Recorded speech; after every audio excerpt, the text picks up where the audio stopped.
just see us. Here we go. We're live. We're live. Happening. Everybody. Hello. Welcome to our third night, our third Thursday of Sweet Tea with AshleyB with Shelby from Pearl and Rose Designs. And we were just chatting. Mm-hmm. We were just chatting before we came on that we can't call it this anymore. Because we're here every Thursday together. It's not just me. And you have such a good idea. As I so frequently do. Just kidding. You do. You're full of great ideas. I think together, this whole mess of being like super far apart is straining me because you have such good ideas. And I feel like together we got great ideas. So from now on, for next Thursday, it's not just going to be called Sweet Tea with AshleyB. We're going to change our name for Thursday nights. What is our name? Sweet Tea and Pearls. With pearls or and pearls? Which one?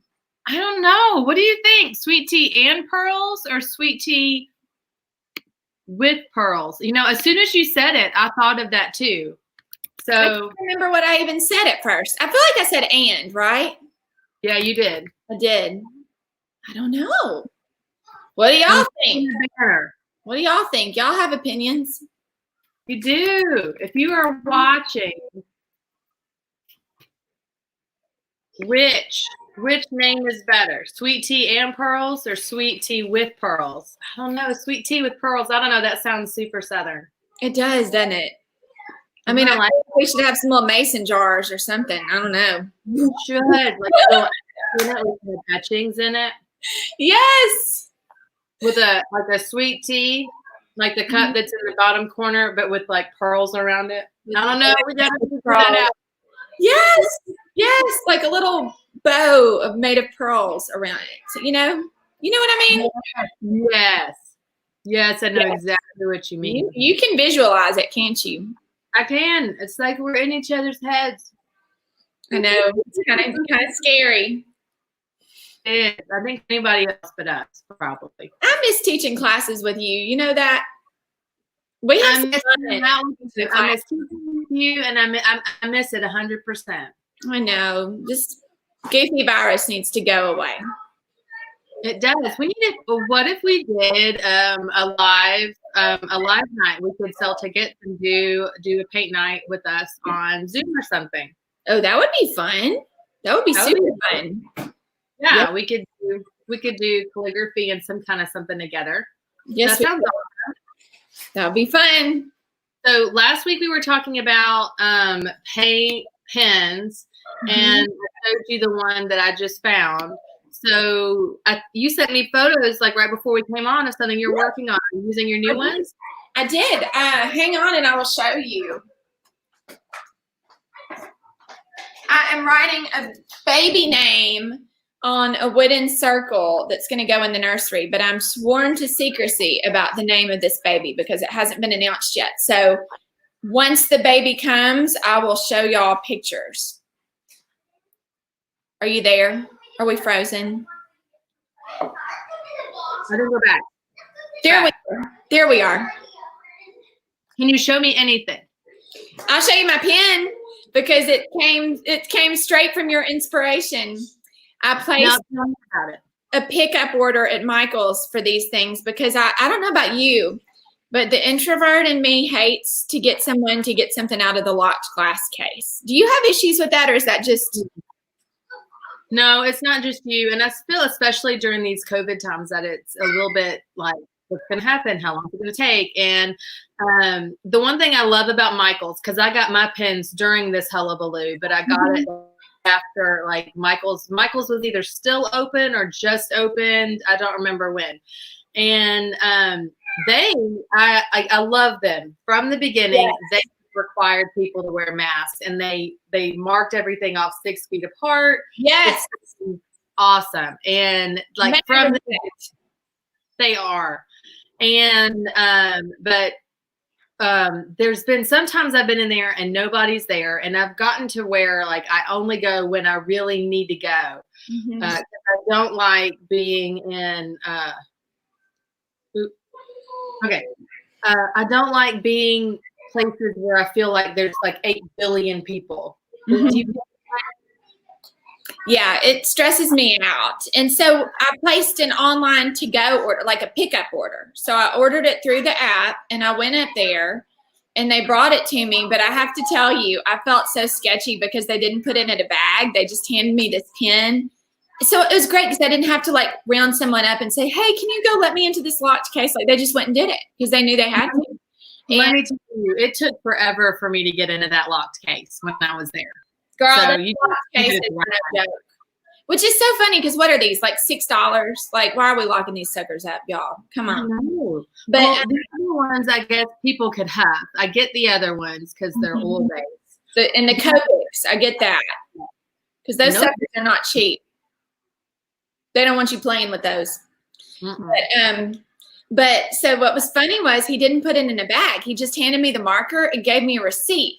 And so there was actually like a huge line of people waiting to check out. And, you know, at Michael's, you can't go out you have to go past the checkouts to go out because they want to make sure you're not doing anything sketch. So no pun intended. So I had to march past all those people with my pen. And I think they thought I was shoplifting. And I'm like, I wanted to look at all of them and say, y'all, I just picked this up. I bypassed all of y'all, but I didn't, you know. But I bet they looked at me and thought, that is one shady woman right there with my 2 little girls following after me and me just walking past all of them with my pen and a little receipt. But I'm like, I bought it. I really did. I paid for it through the app. I'm not a shoplifter, folks. Not a shoplifter. No, not a shoplifter. Not a shoplifter. It makes me think of whenever I would go to McAllister's to pick up something to go, and then I skip all the people in line and I go straight to the to-go. Yes. Or when you order on the app at Starbucks and you skip the whole line. And what's crazy to me is and this is like when I worked, this is 2006. So this is before smartphones. I would call McAllister's and I'd make my order.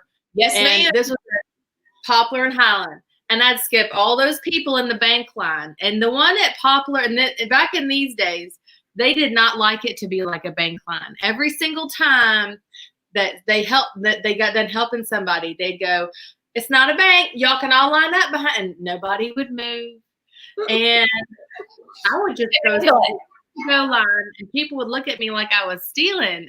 That's what they looked at me. But behind their mask, they were like, and I'm like, no, this is legit. I'm not just shoplifting one of these pins from the locked cabinet. Not doing it.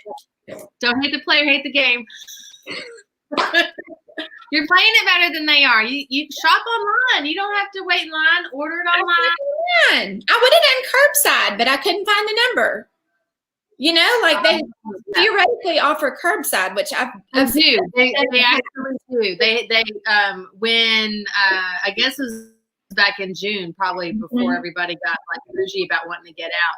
But they had like 3 car spots that you would just drive up to and you tell them which number you were in. Yes, I had to go purchase myself some mini canvases during the lockdown. And that is how, I mean, it was like a finely oiled machine. Like I had to wait in line with other people that were there to pick up their things, and it was good. And I fully expected that this time, but they've moved on. They've moved on to the next phase at this point. I understand. Although I do really like I like the convenience of the other, just driving up and moving on. Yeah, that was nice. There have been some nice things to come out of quarantine, and I would. Oh, well, I don't have anything to show with that. He wants me to I haven't started yet. What's what? Oh, he wants me to show something that I haven't started. So, yeah, it's hard. Show it like opening up your brain's hard. It's hard. Not easy. Here, this is what I feel like I do that with clients so many times. Like I'll show them a rough draft and I'm like, I know you can't visualize this, but it's not going to look this tacky when I'm done. I promise. Like it's rough, but it will look good. It is. It's hard to work with a creative. I completely understand. When we were having our logo designed for the shop, I remember working with a friend of ours, a graphic designer, and he did a phenomenal. I love our logo. I love your logo too. But I met with him like once or twice beforehand. Oh, Letitia, yes. I love curbside. I hope it don't go away. I love it. I love it. All the stores adding it. You know what else is great for the state of Tennessee? To-go liquor. What is that? To-go margaritas. Oh. Yes. When Paul now see, I'm not a drinker. I just don't like the flavor of it. It's not that I'm against it or anything. I've got to really search to find something that I like the flavor of. And I found I do like pineapple-y things. So pineapple-y things I will tend to drink. Anyway, I digress. Paul is from Louisiana where there are drive-through margarita stands. And right after he moved up here, the first thing he did was drive Chili's and was like, hey, I'd like a margarita to go. And they were like, are you crazy? You're not in Louisiana anymore. Put in the lid. I'll just get it to go. And it was totally beyond him that this was not a thing up here. And after quarantine, we've got margaritas to go now, and that's not going away. Look what all we've got. Look how we've gone up in this world. And you know, I feel like I need to share with you something. Speaking of pineapples, because you mentioned pineapples. Wait for it. I'm excited.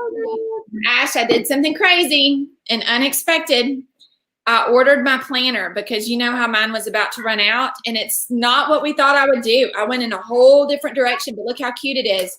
It's the Emily Lay Simplified Planner. Look at those cute little pineapples.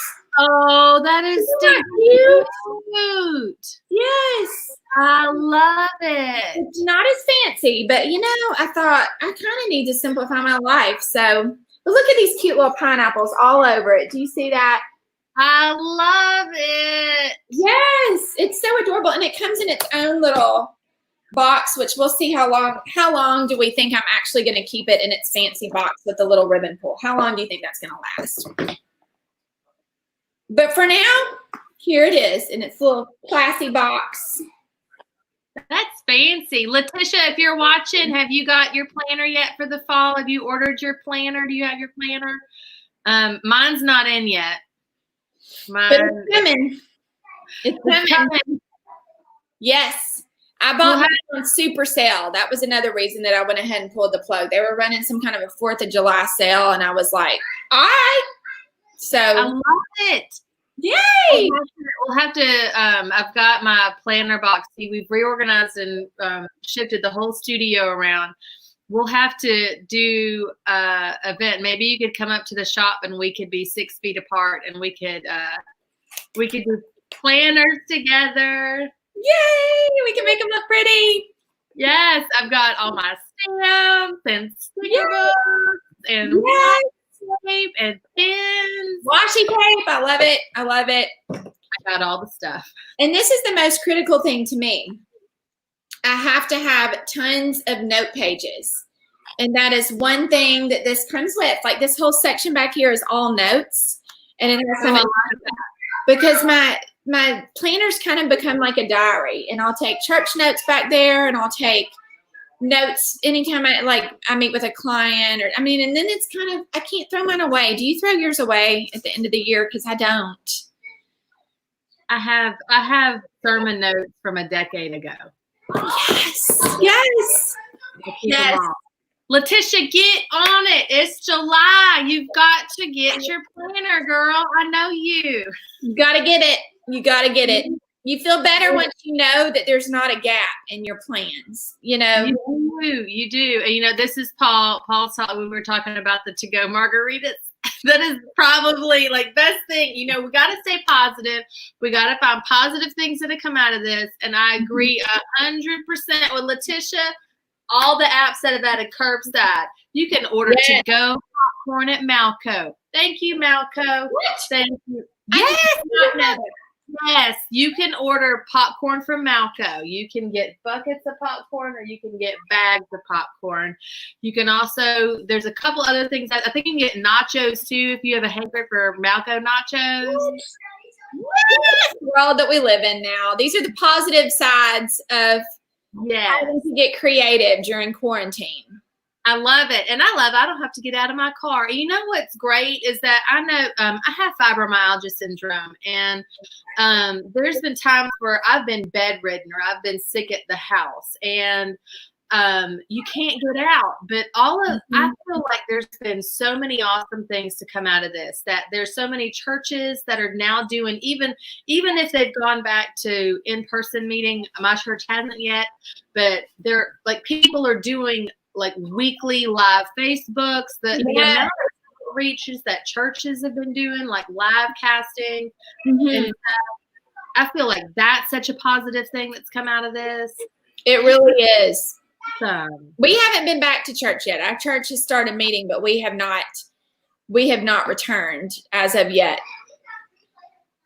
Yes. Just feels a little early to me personally, but you know. I agree. I'm glad that our church hasn't come back yet, but my mama's church has, but they have not gone back. My dad is retiring here. It is. Like, I feel like I don't want to be near people. No. Which, if you want to, I'm glad that the option is there. You boo. Go live it up. But I'm a chicken, and I don't want this. I do not want the COVID.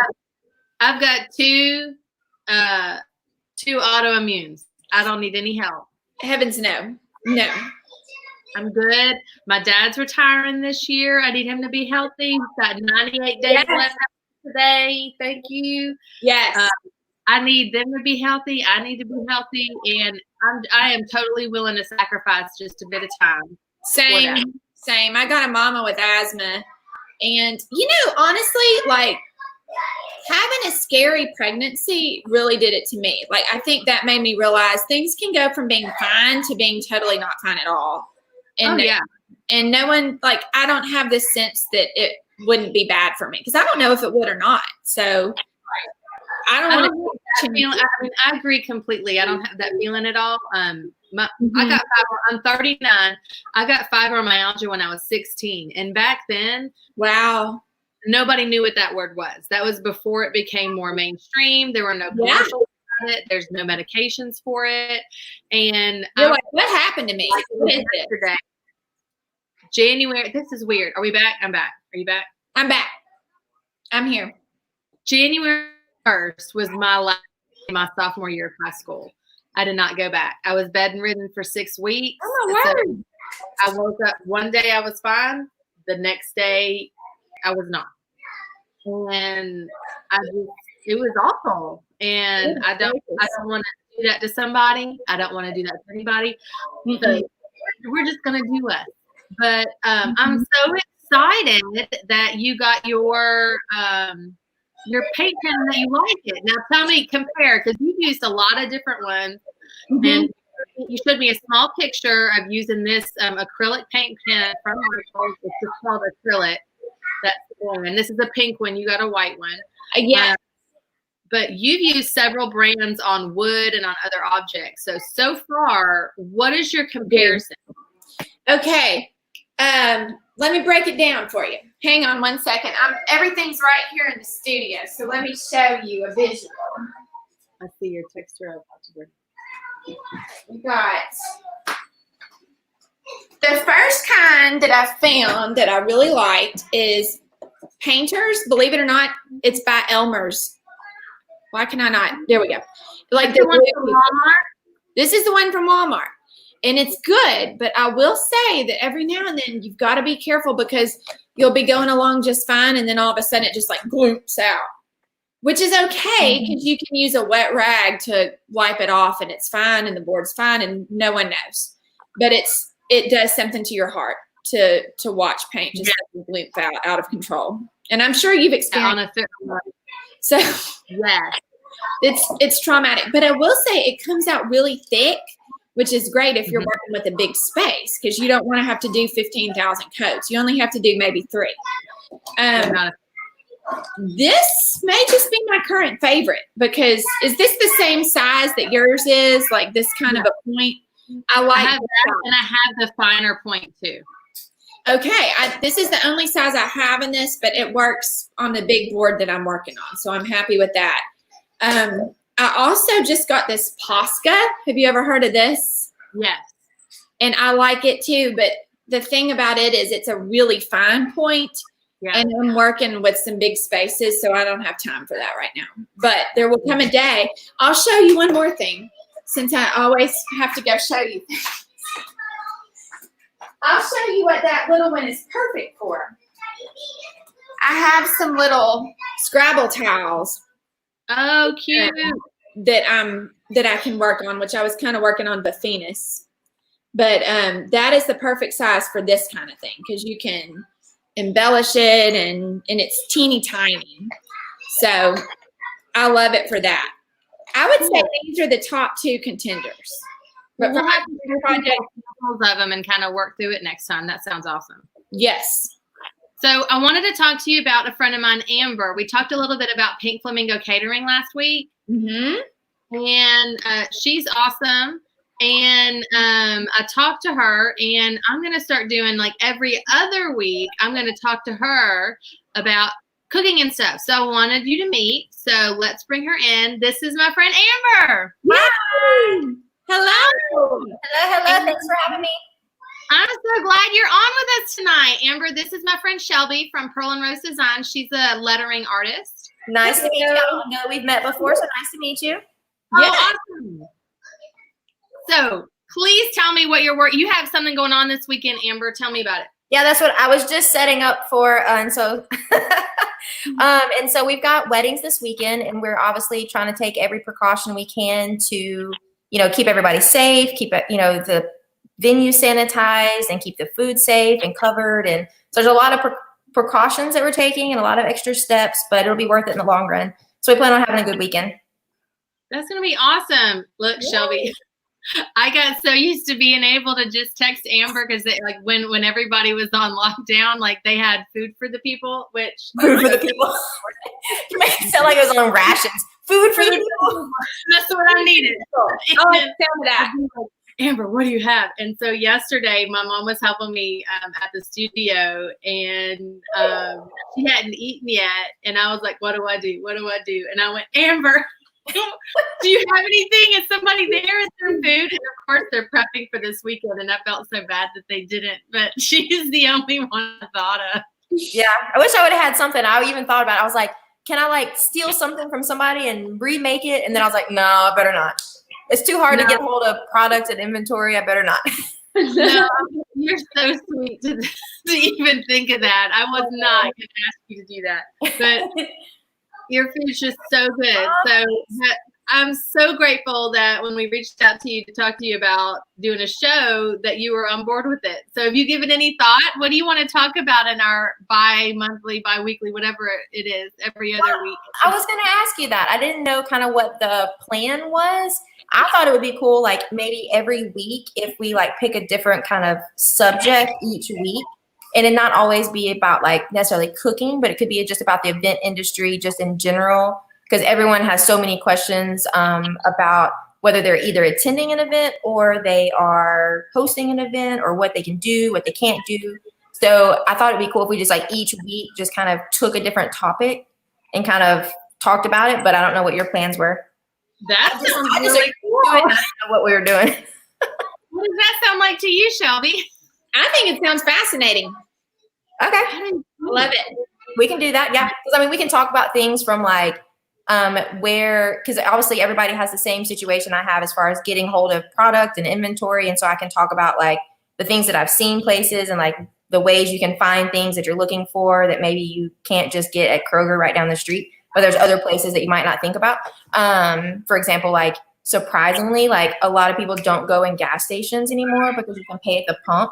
And so you'd be surprised like what's actually available like in a little travel gas station. So like the ones where the truck drivers pull in. And so like, you'd be surprised like what's in there. Like you can find hand sanitizer and toilet paper and all that stuff. And so, when you're running around and you've literally looked everywhere, there are places that you probably weren't thinking, the obvious. And if you weren't thinking of them, chances are no one else was thinking of them. So they probably still got some stuff in stock. So we can talk about that, or we could talk about, like cooking, like if we want to talk about cooking, like a trend or something that's going on, or like good holiday options if it's around a holiday. So we could just pick something different each week. That sounds really cool. Shelby, don't you feel like you could just pull up a chair and just listen? Absolutely. Well, we ran into something earlier on, like probably a month or two ago, where we couldn't find flour anywhere. And we realized that Buddy's Bake Shop was selling like their ingredients because they're currently closed and to the public. And so you go online and you place an order for flour and then you pick it up at a certain time. And it was so crazy to think, because people are coming to the door getting things like flour and rice and just your basic, literally the most basic things that there are, and standing behind a table and like portioning it out to people. It literally felt like, like you think about and you study like in school, like, World War I or World War II, where they were like rationing things. Yeah. That's what it felt like. It was so crazy to stand there and be like, I'm so sorry, sir. I can only sell you 2 of these. So wow. Behind you. Whoa. Things I didn't think about. Yeah, it was a crazy feeling for sure to be rationing people, like, I'm sorry, like you can't, and it's one of those, they pull on your heartstrings because then they do the whole, I've got 6 kids at home. And I'm like, I'm sorry, like, no, I'm sorry. Yes, it's crazy. My grandma was a mom during World War II, and her husband fought in the war. And I remember she's kept her ration cards. Exactly. And I remember seeing those and thinking, what a crazy world that was, know. And really, that's what we felt like. Standing behind the table, that's what we felt like. Yeah. Like, you came here yesterday. Don't play. I remember you. Wow. I see what you're doing. Yeah, I see what you're doing. You can't send your kids the next day, another kid the next day. I know where y'all belong. This is Arlington. It's really small. Well, everybody was making bread. It was like bread was the thing to do. I mean, hey, bread's pretty delicious. And you can do a lot with bread. I love focaccia. So good. And it smells so good when it's cooking. Oh, yeah. Keeps the house. Yep. Yeah. Yep. I guess that was like high on everybody's bucket list of like hashtag things I always wanted to do, and like they had nothing else to do. There was a lot of that. There was a lot of people getting things done that they have never gotten done before, learning things, and that's cool. I think it's cool. That is cool. That's another cool thing to come out of it. Yeah. Yeah. I mean, even like the parents with the kids, like I saw like on Facebook, like I saw kids doing things with parents that I've never seen before. I've never seen these dads playing basketball with their kids and the mom's taking pictures, now maybe they have, I don't know, but it's just one of those, like, it was cool to see, that extra interaction. Mm-hmm. There's when I was out delivering, I'm sure you saw this too, Amber, because I know you did a lot of deliveries, but when we were delivering a bunch of art kits, there's a couple of neighborhoods in particular, like in Lakeland, that were like the whole neighborhood had gotten involved in like doing outside, like decorating the sidewalk chalk so that like everybody did something on their sidewalk so that when you walked, you'd have something to look at, or something cool. Mm-hmm. And then the doors, the teddy bears in the windows, or the leprechaun, like the shamrocks for that. I mean, there were so many things. And that really takes you back to like a more simple time, when things were just not so hustle and bustle. You know what I mean? Absolutely. Cool. Yes. It makes me, were y'all in Memphis in the ice storm? Was it 92 or 94? That's what I was just thinking about, Ashley Burns. Yes. It was in 94. Yep, 94. I was 4 back then. Oh, man, Amber. It all. I was just 4. Yeah, then you don't remember. Yeah, power went out everywhere. Yeah, I don't think I remember anything. I think it's stories that I've heard, and I've like created this picture in my head.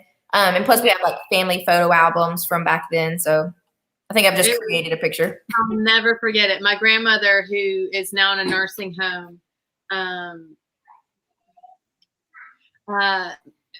who was it? All right, so my aunt and uncle had just had their firstborn, and they were in an apartment still.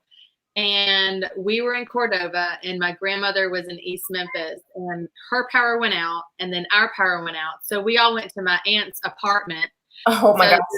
4 from my family, Sharon and her husband, my Uncle Tim, and their son Blake, baby newborn, and my grandmother.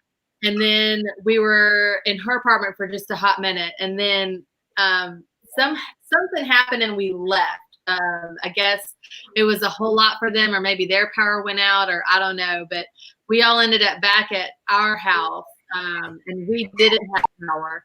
My grandmother came with us. My dad put blankets over all of the doors. Like we were going to live in the living room. So we were blocking out all of the cold and putting blankets over the windows. And we turned on our gas fireplace. And so we had pallets all over the floor. And they took the gas grill from outside in the ice into the garage. And we looked out. Wow. That's so crazy. Yes, we played cards with my grandmother. I played cards with my grandmother. See, it's stuff like that. While it might be a little traumatic, you'll never forget that. It's true. Oh, no. You'll never forget. Those are moments that you cannot recreate. I remember watching the Olympics on a little battery-operated TV, and I was all into the whole Nancy Kerrigan, Tanya Harding, all of that business. Do you remember? I do. Why me? That was some drama right there. Yes, I was in 5th grade, and my friends and I had a little neighborhood newspaper that we would write, and we would write stories about Nancy Kerrigan, but it was like from the perspective of a 5th grader, so I don't know how in-depth it was, but we gave it our all, and we would write new updates, and we were on it. But I remember, like, our house was at the top of a hill, and so all the kids came over, and we were sledding down our hill. And I remember nothing but fun. Like, there was no school. Well, you're a kid. You have no worries as a kid. No, I wasn't worried about how we were going to eat or anything. You have no idea about all of that. Now that would stress me out so bad because, I mean, our fireplace, I'm pretty sure, is electric. So, like, if our power went out, I don't know how we'd stay warm. Yeah. I don't know what we do, but it's crazy how people don't think about that kind of stuff now, where I'm pretty sure my parents and my grandparents always thought, what if, you know? Yes, because they had to. They lived through all kind of crazy things, you know. But for me, it was just like, wow, no school again. It's amazing. I don't remember things about school. I remember that I was a little under the weather, so I didn't get to go sledding and play with my friends. So I just got to hang around. Well, the lovely thing is there was no quarantine. So if you had been feeling fine, you could have played with your friends. But it's totally different. It is. Yeah, this is a whole new thing. Hey, we're all it up. Yes. Well, I'm like crazy excited now, Amber. I didn't think of any of those things, so I'm so glad that you were on it. Like I'm like, oh, I can't wait. I'm just gonna pull it to you talk. So I'll try to think of something like a couple days ahead of time, and then I'll text it to you to make sure that it's something that we all want to talk about. And then if not, just let me know and we'll pick something else. I think it sounds awesome. I'm looking forward to it. Well, great. Yes. That sounds great. So are you headed out to go work on this weekend? So today's Thursday. So how many days in advance do you start working on an event? So what we were just doing were rehearsal dinners. And so those are the rehearsals for tomorrow. And then tomorrow those events happen, plus the rehearsals for Saturday and, et cetera kind of thing. And so this weekend we're going to be at Pink Palace, and they have being city owned. It's pretty, pretty strict as far as like what we're allowed to do and what we can't do and our movements and things like that. And so we've got to be super cautious on that. So I'm going to get together and make us a checklist and try to send everybody updates before we get there. So that way everybody has a chance to kind of read through it and make sure that they don't, it's such a natural thing to like reach out to shake someone's hand, And so that's, yeah. And I've embedded that into my people for so long. When you walk up to someone, you're professional, you reach out and shake their hand and introduce yourself, And so that is something that I'm now having to do the, flip around and go, stop doing that. But so we're at Pink Palace. Yeah, what's up the elbow? We're at the Pink Palace. We're at Orion Hill. We're at Cara Hills and the Arlington Abbey. So that's a little Arlington friend of ours. Yep. And that Arlington Abbey's got 2. So they've got Friday night and Saturday night. So Miss Vicky's jumping over there. You are busy. She was Miss Vicky was setting up today, getting ready. I know she was washing linens and she'd called and asked us how many we needed. So I know she was getting ready. Girl. Well, you're at the shop then, ready to work. Oh, I'm at the office. So I was at Orion. That's where I just was like 5 minutes ago when Paul was texting me and telling me I was late. No, that's not nice, Paul. I didn't say that. Is not nice. I mean, he said whenever you're ready, here's the link. Hint, hint. It's 10 minutes past when you said you were going to be there. Look, hey, Megan. How are you? I love her profile picture. Look how glamorous she is. I know. Goes and does those glamour shots. And I was in her house the other day, and I saw her one hanging on the wall. Hi, Megan. Dude, she's no joke. It doesn't matter what time. Like, Megan, every time I see you, it does. Like, last time I saw her was after work. It was like an hour, like, after she had got home. And she looked like she could take a photo right now. She was ready for a photo. Yes, fierce. I'm like haggard. I'm like, you need to do a show. You look like she's always got the best jewelry. She always looks like everything compliments her. Hair. It's because her hair's like long and like luscious. Yes. Girl, you fancy girl. Yeah, she's been doing those boudoir photos. And she's laughing at us. Do y'all know that she does massaging now? Oh, girl, she's been a masseuse. I went. Already. Hey, I'll put her link to her group on there. Megan, put your link below. Megan, put your link.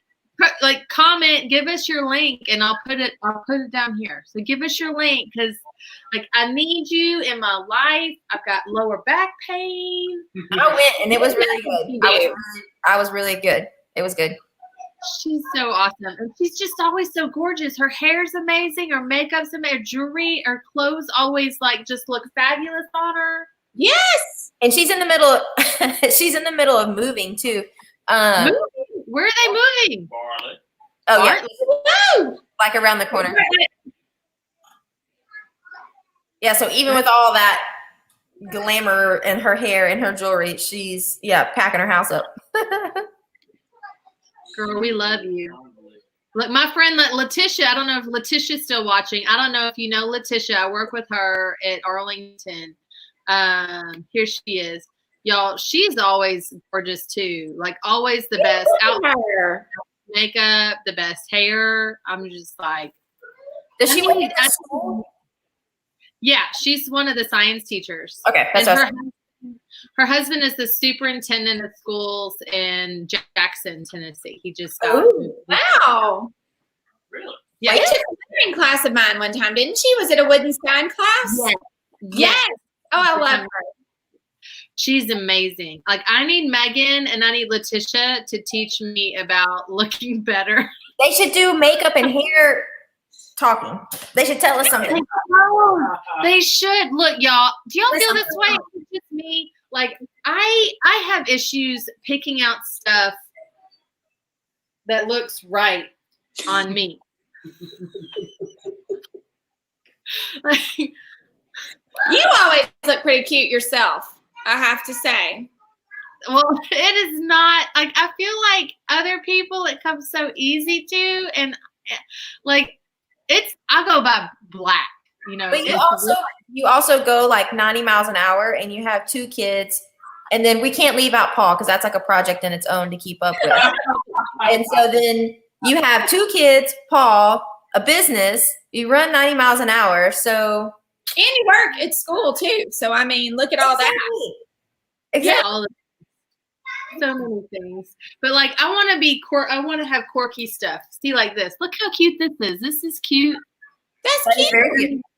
Yeah. I need more quirky things Because like I feel like I'm a weird artist. I should be wearing colorful weird things. I know sometimes I get on there and you have like your makeup done and your hair done. And I'm like, whoa, hello. Look, I'm wearing makeup right now. Amen. What? Poor Paul. And then there are girls like me who are natural blondes who have no choice but to wear something on the eyelashes because otherwise Look like you don't have any. I have no eyes. Otherwise, I have no eyes. That's what happens when you're a natural blonde. Look, my cousin is a blonde, and she's got really thick eyebrows that are like envious, except for they're blonde. So Yes. they're like Yes. so light. Oh, this is extensive makeup because otherwise you wouldn't know that I had eyebrows. Can't see them. And I look back at old pictures back before people cared about eyebrows. Oh, well, look at that. Look what she said. You are so sweet, Megan. So sweet. But back before people accentuated their eyebrows, like my senior pictures and stuff from high school, it's like I had the mascara going on, but I had like eyebrows. It's just like I'm Isn't it blessed. funny how some I went through this stage, and it was before I met Paul Burns that I overplucked, and it was like, who did not overpluck in the 90s? oh my gosh, pencil thin. I'm like, Amber, did you like you're way younger than us, but did you ever overpluck, or is this something that us nine you didn't? Yeah, No. in the 90s, No, I thankfully have left mine alone and I didn't do anything. And so I just have to like a little touch up, but then just leave them alone. yours are- You have yours some are- glamorous eyebrows. I have to say, I noticed that earlier. I try to go for the less maintenance possible. And so when I start messing with things, you have to maintain it long term. And so I went and got my hair cut the other day and she's like, would you want to put some color in it and fluff it up? And I was like, then I'm gonna have to come back and fix it. No. that's a real good point. Yeah. You put highlights in it, I'll be back in 6 weeks. That sounds terrible. Who has time? Who has time for that? I Y'all, used to be good. Back before I had kids, that was me. I would go get my highlights every 6 weeks, and now it's been like years since I've done anything. I'm just here. I am. Look, and see, Amber didn't live through this tragic. Do you remember the 90s, Shelby, when like, look, I have to take it down to show like what would be. Look, we would get, Amber, these tiny butterfly clips, like they're like this big, and they were butterfly. Look, and you would do cornrows. No, Yeah. Instead of just putting on half of your hair, you would get like a strip, and you would. You had cornrows? Well, that's the closest thing I could look, and you would put a butterfly clip here. That was my time. That I was wore my that to prom. that, Thank you, Sarah Michelle Gellar. Thank you, Sarah Michelle Gellar. I thought I looked good, and I didn't. I didn't do the cornrows for prom. I went a little bit more elegant, and I did like a twisty thing because I also had my college like pre-registration the same day as prom, so I had to go all the way to Arkansas to do that, and then come back, and I didn't have time to go to the salon. So I was like, "That's okay. I can stick some butterfly clips in my hair and look amazing." and Mary Jane. That's exactly what we wore. No Yeah. eyebrows. Yep, and those Steve Madden shoes. Do you remember the little slides that everybody had? And they made like a little clacking sound when you walked. Yes. Yes. And kilts. Kilts. Yes. What? Ninth grade was all about kilts. Like the plaid ones? Yes, I had red and black and gold plaid kilt. I'm gonna need a picture. I might have one. If I you agree. hold on. I agree. Ooh, I've never done microblading. I wanted to do microblading. I feel like that could be my friend. Is that the thing where they do the like? What is that?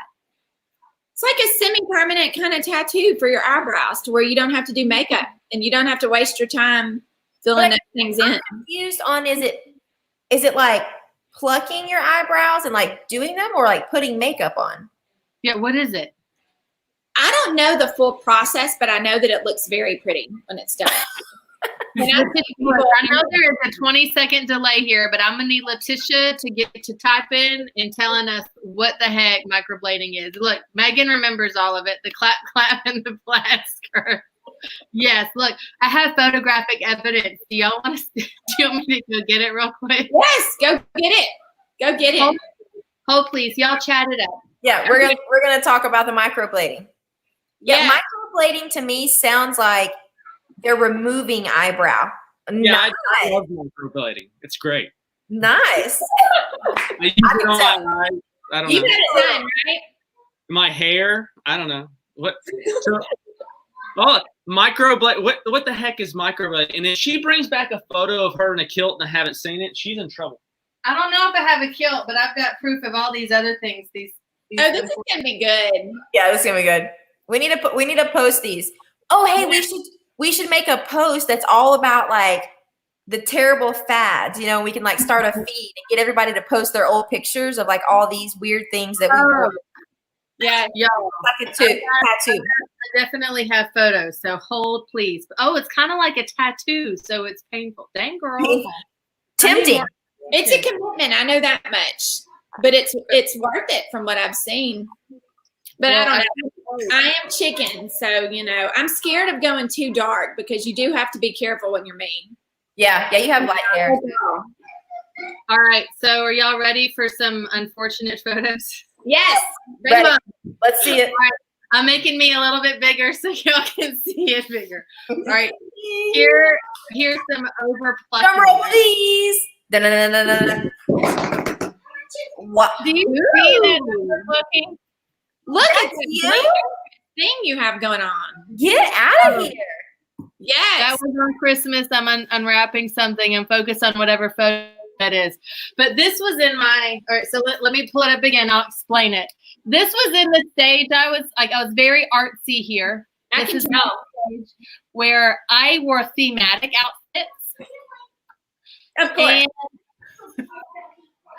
And I did makeup to match. So I had this was my like futuristic like Blade Runner like metallic silver shirt, and I had black sleek pants, and then all of my makeup was silver.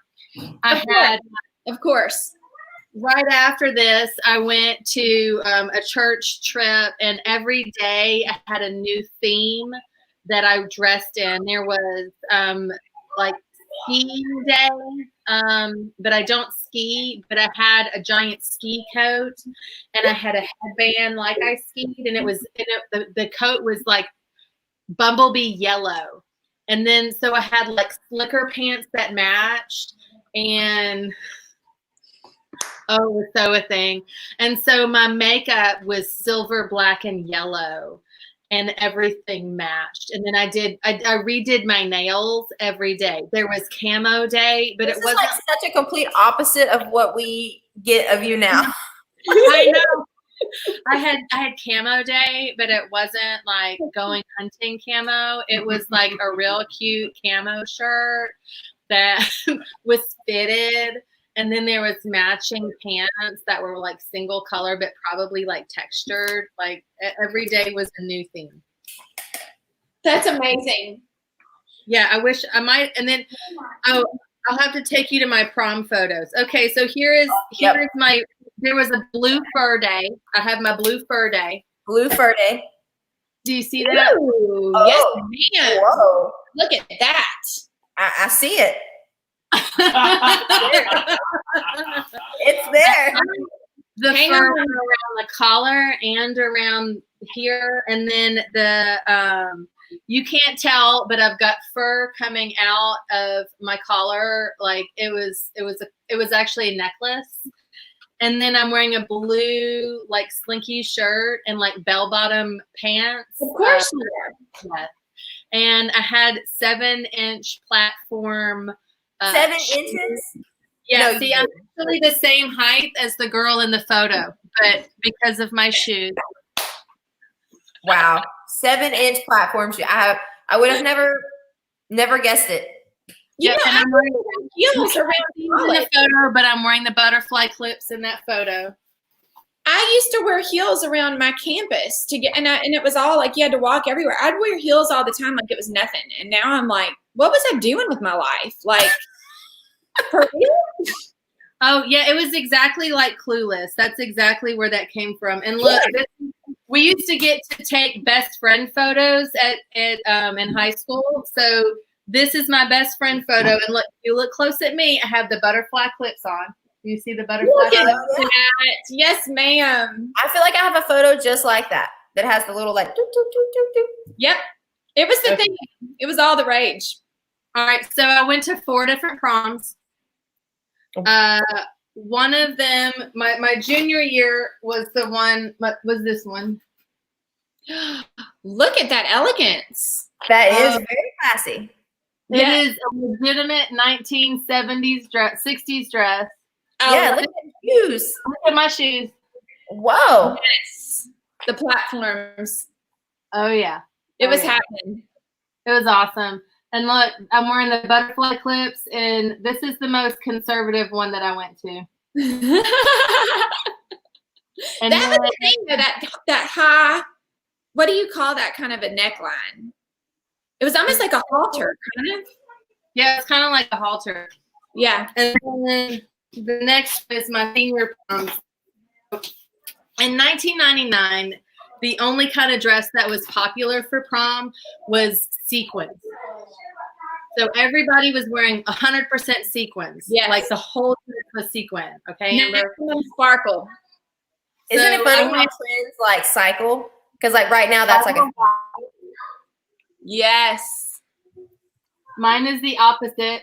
And also in 1999, everybody wore long dresses. Nobody wore short dresses.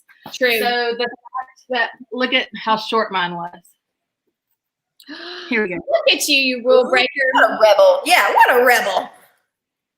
Yes, ma'am. No, Paul, did you It know was about this side of I mean, this is crazy. this is a whole different side of me. This is a whole Okay, new I have side. to get something. I will return. Y'all talk amongst yourselves. And look, I'm about to blow your mind, Amber. I'm about to blow your mind. Look, I was in a Give it pageant. to me. I was in a pageant. Nuh-uh. Yes. Okay, so next time I bring food over, I leave the book on the doorstep and I'm gonna flip through it. I need to check this out. That is so crazy. You see, you never know what you don't know about somebody, and you never know where they came from or where they're headed. No, you don't know what you don't know. Yep. I'm trying to think. I'm sure I have other. She was in a just- pageant. She had I was- photos from a Oh, you pageant. want to? I was too. That's I just got a crazy. pageant face. I want to see your pageant photo. Look at that. Goodness. Oh my word. How So funny. nice. Oh, there they are. Oh my gracious, girl. Is that Yeah. you in a swimsuit? Yes. There was a swimsuit competition, evening gown, and then there was an interview. So you had to wear a business outfit. So Whoa. Look at that hottie. Hey, look at them. Look at them legs. Goodness. That's like legs for days. Oh yeah. I want you to know, Ashley Burns, this was at a Christmas event at my college, my freshman year. Look at that fake fur. Do you see the fake fur going on around that neck? I Yeah. did see the fake fur. I tried to show you fake fur solidarity. And yes, it was inspired by Clueless. And yes, it was 2001. So I should have been done with Clueless, but I was not. Are we ever done with Clueless? Clueless. I love Clueless so much. I have so many outfits from Clueless. Okay, hang on. Uh-oh. There's More evidence. Getting the evidence. Glam, 7th grade. This is so funny. Look at that. And this is one reason why I tell people, like, when they have events and things, is don't skimp on your pictures. Because at the end of the day, that's all you have left, you know? Like, no matter the occasion, that's all you have left with pictures. Legit. Hold on, let me make it bigger. Wow.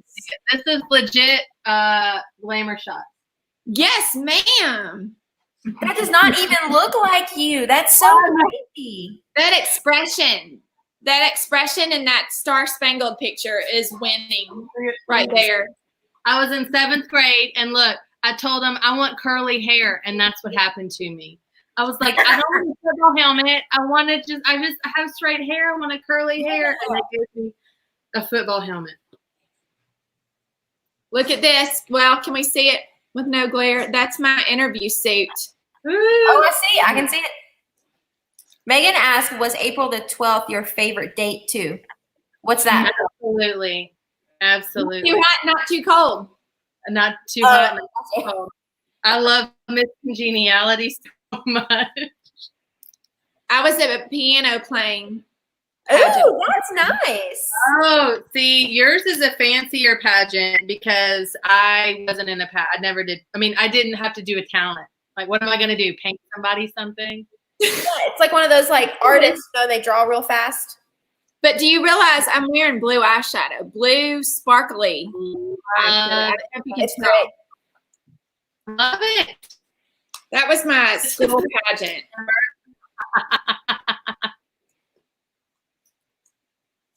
So my brother was in plays.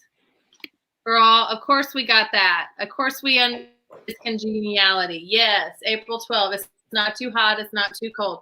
Look, my brother was in plays in high school. So my parents got an artist and an actor. And of course I always went to all of his shows. And I used to get him ridiculous gifts like, because he's a boy. So I didn't want to get him flowers. So I got him things like pineapples and like boxes of cheer and like just ridiculous things. My brother.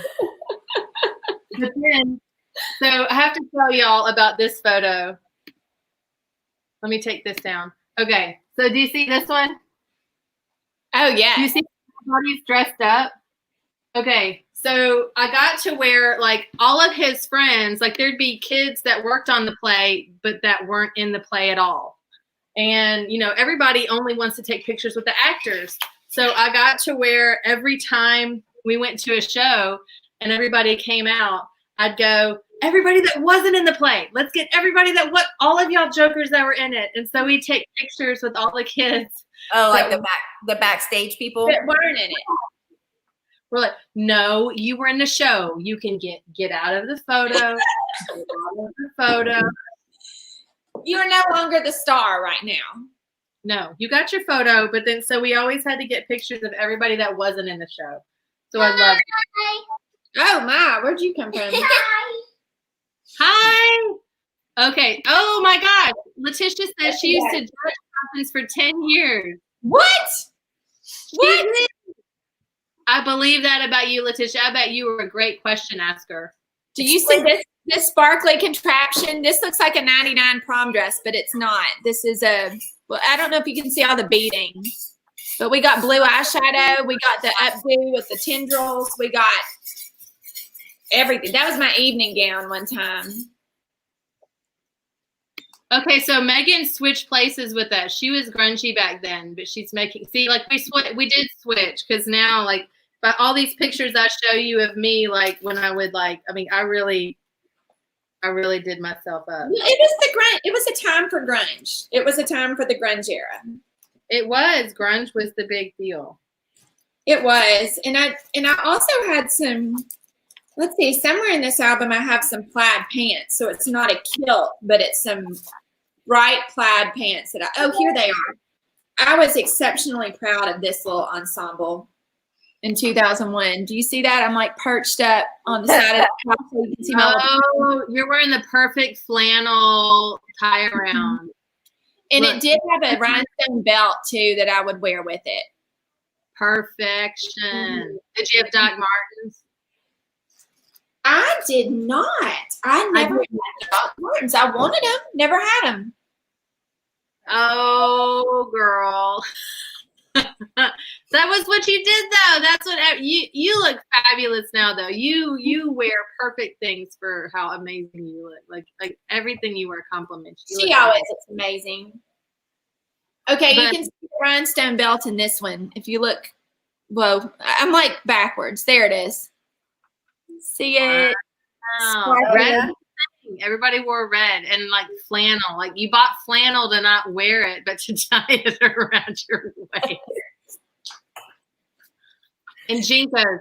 I never had a pair of Jinkos, but my best friend loved Jinkos. Now, Amber, Jinkos were like pants that the three of us could together put ourselves inside of one pant leg of Jinkos. Oh, like the really, really big ones?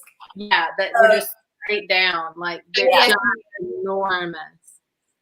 They had some of those in my middle school time. Those kind of came back around, but they weren't called Jinkos. They were called something else. Maybe I got it wrong because I never got into it. I got made fun of because I didn't wear No, them. no, I've heard that word Jinkos before. Yeah. I got made fun of because I didn't go tanning because I wasn't allowed to. And now I'm thankful that I did not destroy my skin. But I have some friends that I went to high school with, and they stayed in the tanning bed. And, well, I'll be nice. Yeah. It left a lasting impression. Yes, I'll be nice. Girl, that is so true. God did save you so much money because you've got a boy and you can just spend your money on you. Because if you had a girl, you'd be so broke until you two were in the same size. You'd be so broke. Oh my God. I feel like that's one of the reasons God gave me twin girls, because you just can't go as crazy because you got two of them. So you got to like. Oh, guys, twins? Well, mine are so close too that it's like they like everything they want. They want this. Oh, and Megan Senior's such a thing. Don't make fun of me.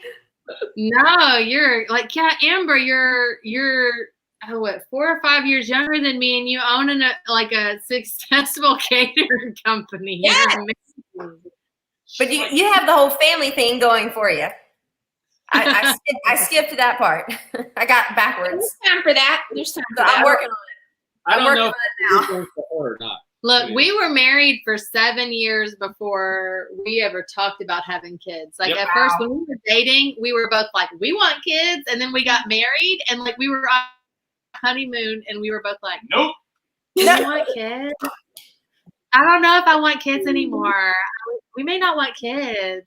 And so 7 years went by and I got my graduate degree. And then we were like, do you think maybe we want kids? Maybe. So I was like 33 before we had our first kid. Well, good. That makes me feel better then. You were fine. My plan was to get done with grad school and then think about it. And instead, I don't know what came over me. I knew that if I had babies, I'd take one look in those great big baby eyes and be done with grad school. And that's what happened. I did have babies, and I have 3 classes to go before my master's, and I still haven't finished it. Shelby's Myrtle. That's the problem with her. She's it doesn't take long. Apparently not. Like my good friend, like they got married, and like they joked around that every time they slept together, they got pregnant. They had a honeymoon baby, and then as soon as they had that baby, and they had another baby, and it was just. I remember right after we got married, a friend of mine had just had a kid, and I went over to visit her, and she was like, "Do you want to hold it?" And I was like, "Nope." You can lay it on the couch. I'll look at it. I don't want to touch it. I didn't know it. It might rub up on me. I never really babysat babies. I'm an only child. Like I didn't really know anything about babies. And I remember I was pregnant with twins, and everybody was like, "What are you going to do?" And I was like, "I don't know. I'll figure it out." But I remember we went to visit a friend from church who had just had a baby, and I was pregnant. And I was holding that baby. And when we left, Chris said, "Did you not know how to hold that baby because you looked really uncomfortable?" And I just started crying. And I was like, "Don't say things like that to me." Like, of course I don't have a kid. Yes, but I will. And I did. You figure it out. You know, it's these things come to you when they're your own. But you know what's funny is now I feel like I've reverted back to that. And now I've kind of forgotten how to hold a baby because it's been so long, you know. They're 8 now. Nannying scared Megan away from it. For good reason. That's so funny. I would get so frustrated because it always feels like nobody ever asks men that. It's only girls. Like when you're dating, when you're going to get married, when you get married, when you're going to have kids, when it's, you know, this thing. So I got so mad that I got, and that's part of people asking when we were going to have kids, that I started responding, "We like spending money on us." And that apparently was very offensive to people that asked that question. Well, they should not have been asked. I did not. get asked that question much anymore. And you know what? I have other friends. Fabulous kids, I have to say. But some people, like you ask, when are you going to have kids? And you don't know. Maybe they've been trying for a decade and they can't. Like, that's not a nice question to ask. That's on the list of questions we do not ask people. Yeah. Look, as soon as Abigail and I don't remember who was it, Jesse or Abigail, but I remember very decisively we were in Hobby Lobby and this lady came around the corner that was just, I mean, she was just plump. She was just plump. And one of my kids goes, "You got out a baby in your belly?" Kids say the craziest things. They have no filter. No. They tell it like it is. Yeah, they don't mean anything by it. No, they just say the words. And I'm like, and then I was like, no, they're just squishy, like mommy's squishy. Mommy's squishy too. Were you trying to help the situation? That's what I tell them, that I'm squishy.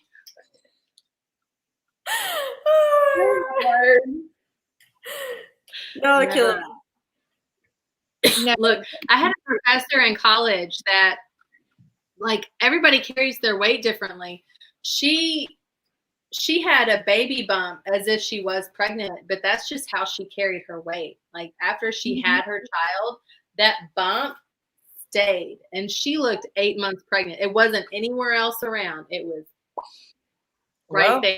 And bless her, she got asked all the time. Oh, that's awful. Okay, so Amber, I was telling Shelby about these right before you got on, or right before we got on. These are my new addiction. They are honey roasted cashews from Sprouts. It's my favorite thing right now. Favorite thing right now? Nice. I love it. I'll have to try this. So yes, and I would share, but these are mine. Those are yours. Okay, got it. She will not share. Don't be fooled. They're so good. So what's your favorite thing to munch on right now? I don't know. That's terrible. You caught me off guard. We were talking about, you just flipped the subject so fast. I did. That was a really scary question too. Like, you're a foodie, so I don't know. I know. That's why I feel the pressure. I'll admit, I eat terrible. People always think that cooks eat so great, but we don't. We cook all day and then we leave and hit up Taco Bell and Sonic and McDonald's and eat. Because it's easy. You don't have to eat junk. Oh, I love chocolate chip cookies. Right now, we're making these jumbo ones. I don't know if you saw them on our Facebook, but they're like you have to hold them in two hands. Oh, that's my favorite thing in this world. They're like jumbo. I mean, I can eat chocolate chip cookies for a minute, and I can hardly eat one of them. They're so big. Really? That might finally satisfy me because I can go through so many of those back to back. Oh yeah, you can only eat one of these. Yeah. Wow. Oh, do you have those big ones? The big giant ones? I forgot about those.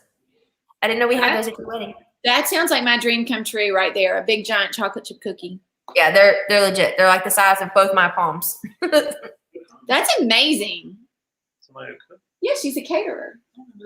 Oh, this is Chris. He keeps kind of popping in. You're a chef too?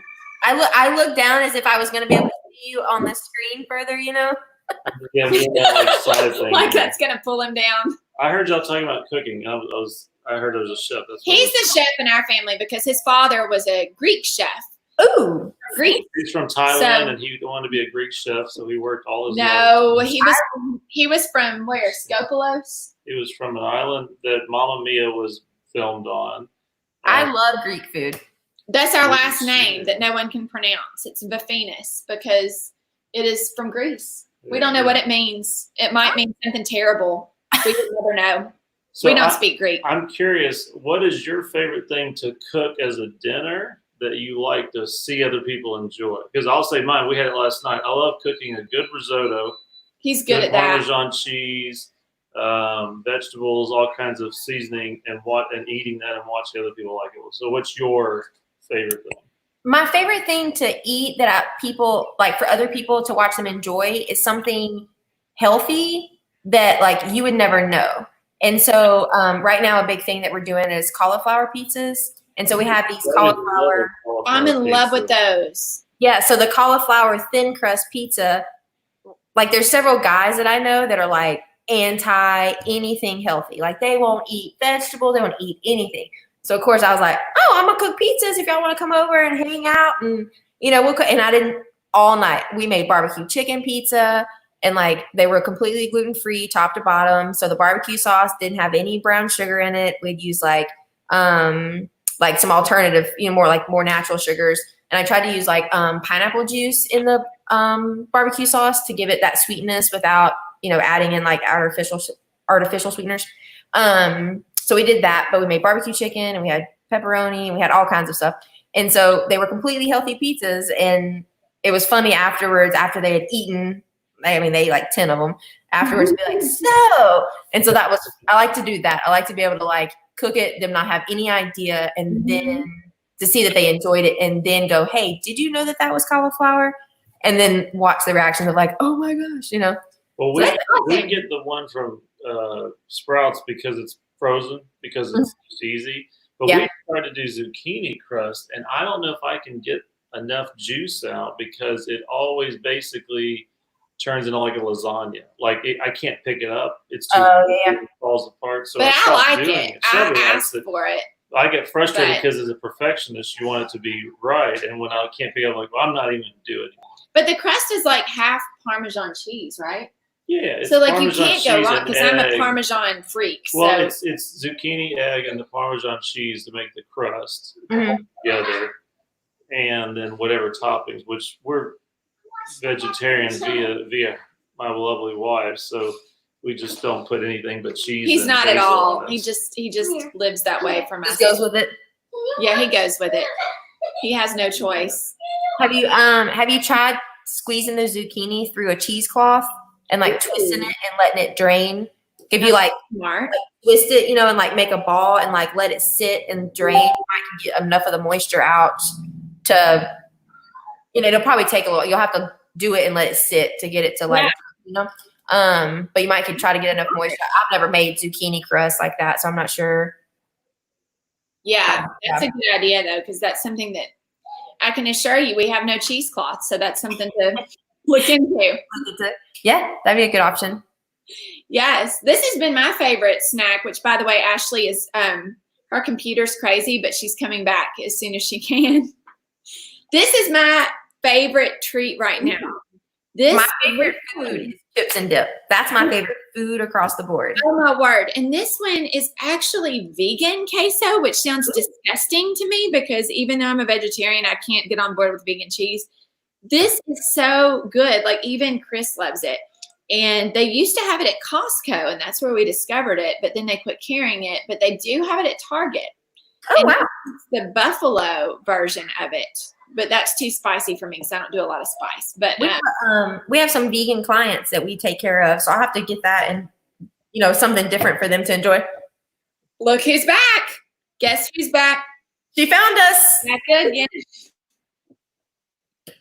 Tell your friends. I was talking about this. This is my favorite current treat. It is plant-based queso. It sounds disgusting, but it is so good. Like Chris and I are always like, what do they put in this stuff? Because it's so, so good. And they have it at Target. Y'all up on Paul's computer. So I was watching your stream while I was restarting my computer. Look at you. Look at you. Zucchini pizza and stuff. Yes. Yes. Healthy pizzas. That sounds awesome. I feel pretty good about eating this because it's got to be good. It's plant-based, right? It says no artificial anything. Clean. Yeah, I'm with you on. I can't do the vegan cheese. I've tried that.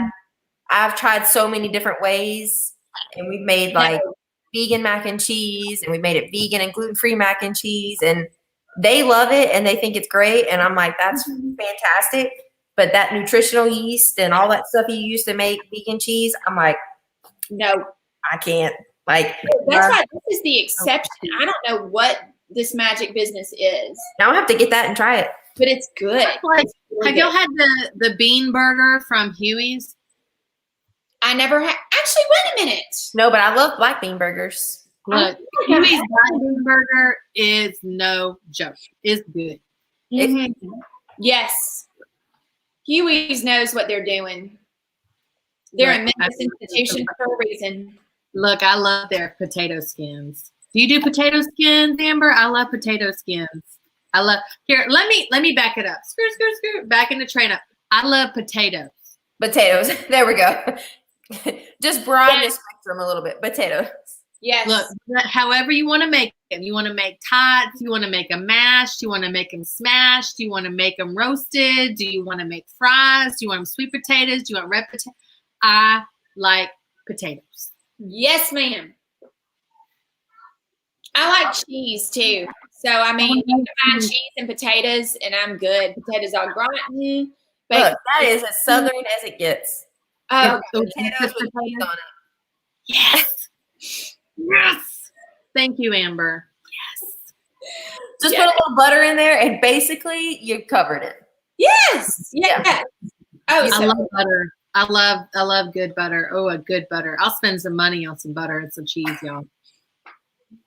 Good butter. None of the cheap stuff.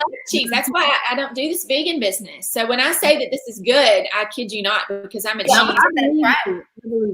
I believe you. Look, so Letitia, I'm gonna share some of the cashews with you. I know you're gonna love them. And then Megan saying something about broccoli chips made with broccoli egg and cheese. That sounds really good. I can get behind some of that.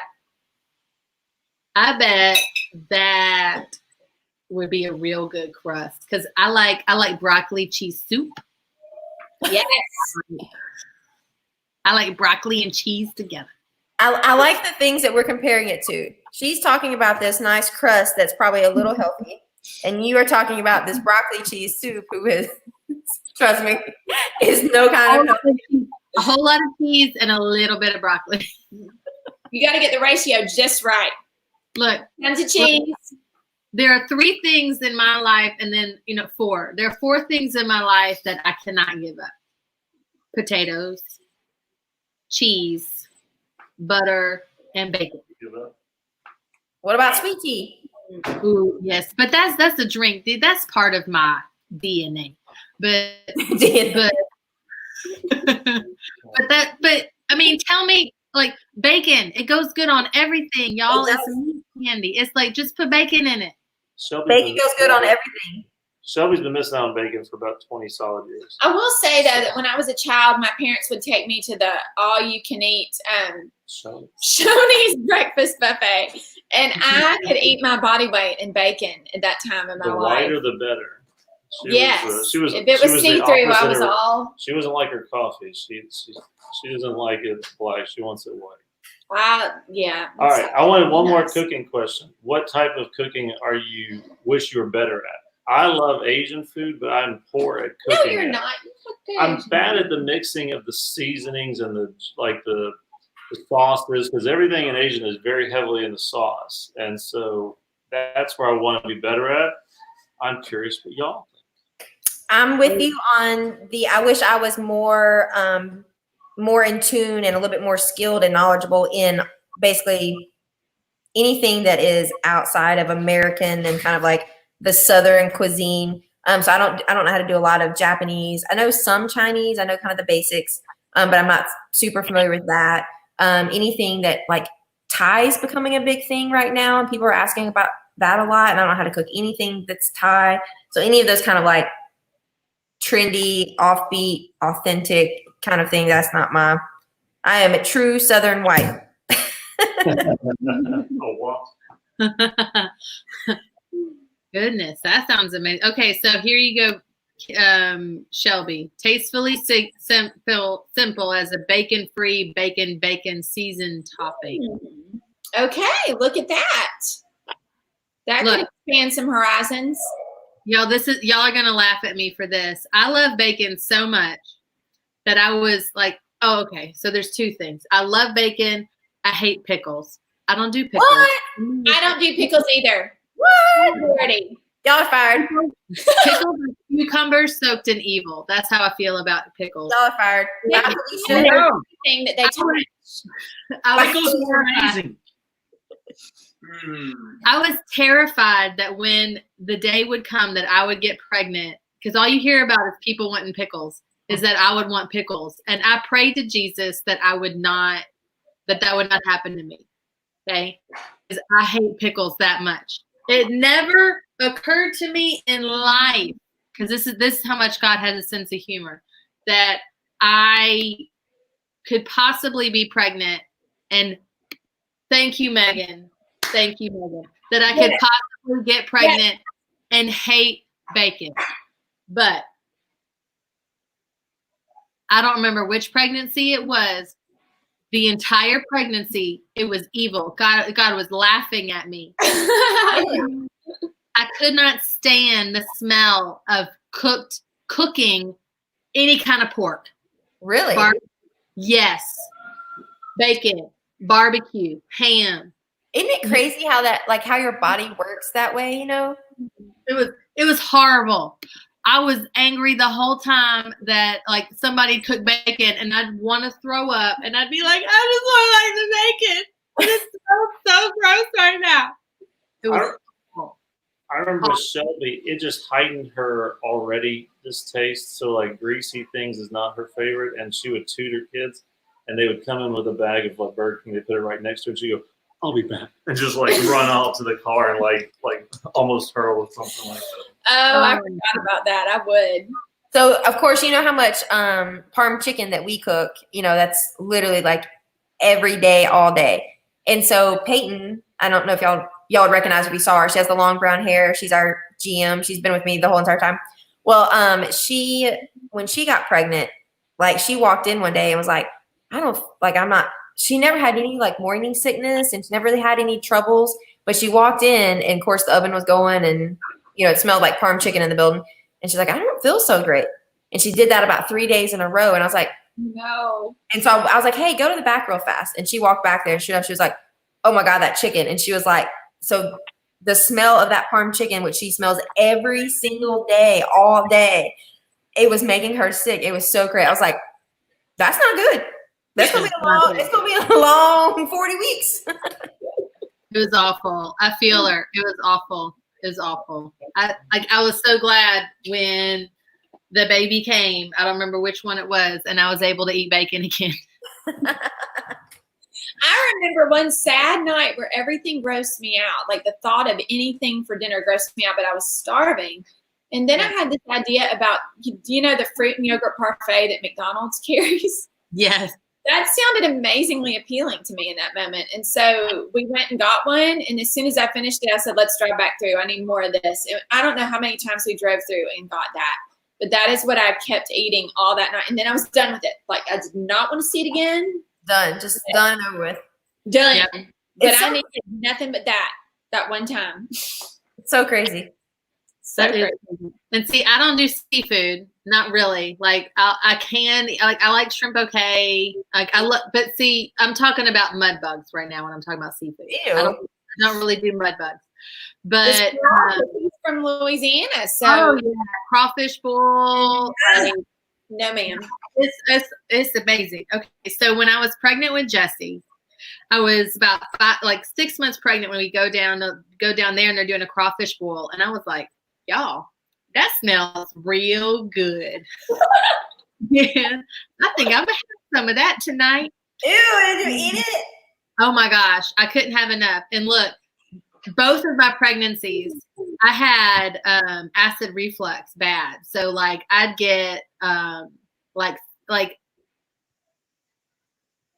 I would just get like, I don't know, just uncomfortable, like gas and acid, everything's in the wrong spot anyway. And acid reflux, they make their food spicy. This isn't like the kind of crawfish you get up here. Like this is Louisiana people making a crawfish boil. It was so spicy. And he can tell you, he and his dad, like everybody, they couldn't eat as much as I did. They were laying when I was pregnant with Jesse and we had the crawfish boil. Yeah, let me tell this story. Hey, so here's what really happened. I can eat a lot of crawfish. If anybody knows me, I'll sit down and eat for hours. My dad cooked them when I was a kid. I grew up with them. I sat down and she's like, I don't like the taste of crawfish. I gave her one. And I said, how do you open it? I said, how do you open it? She goes, open? What do you mean open it? I gave her the crawfish, and then 2 hours later, I'm in the kitchen on the floor because I can't eat anymore, and she's the only one at the table of my family, and she has a stack about this. It was above her head. And my dad looked at me, and he's like, am I going to have to cook more? I couldn't get enough, and I'm telling you, look, and you don't open a crawfish. I found out. What is it called? You eat it. No, how do you push it? It's not called open. You wrench your body. So you peel it or whatever. And so that's how little I knew about crawfish, but it took me a very short while to figure out how to open it. And I'm telling you right now, that was the only night during both of my 100, all of the other days, 40 weeks of both pregnancies, that I had no gas, had no acid reflux. It was the best night's sleep that I got, and it was so no indigestion. And I'm about to die. Everybody else is on these grown men are laying on the hardwood floor because it's cool. That's how they're trying to get better. And I'm like, can I just eat this more? I just need more. And I was like, I feel great. Are you ready? This is amazing. So the key to you was 3 pounds of crawfish. Oh, it was like she easily had. I kid you not. I think probably herself, she probably got to around 16 to 18 pounds of crawfish by herself. Oh my God! I walked out of the kitchen and came back to the table, and this table has always been the same since I was a kid, and it was over her head. Over your head. When I walked out of the door at my parents' house and I looked down, I could not see her because her face was on the other side of the crawfish. It was so good. That is a true story. How many pounds do you get? If you're gonna go order some for you right now. I normally eat 5 pounds. So 5 pounds. I ate enough for 3 grown men. Nice. That's what's amazing. Shelby's refined palate wanted melting pot, melted fondue cheese, and chocolate. And when we finished the bowl, which she was scraping the hardened cheese off the side, and the guys would say, "It's gone, it's done." She'd go, "We want seconds of that," and I was like, "Well, honey, that's not how it works here." And then they're like, "I don't care, let's do more of that." So. Oh, there's that.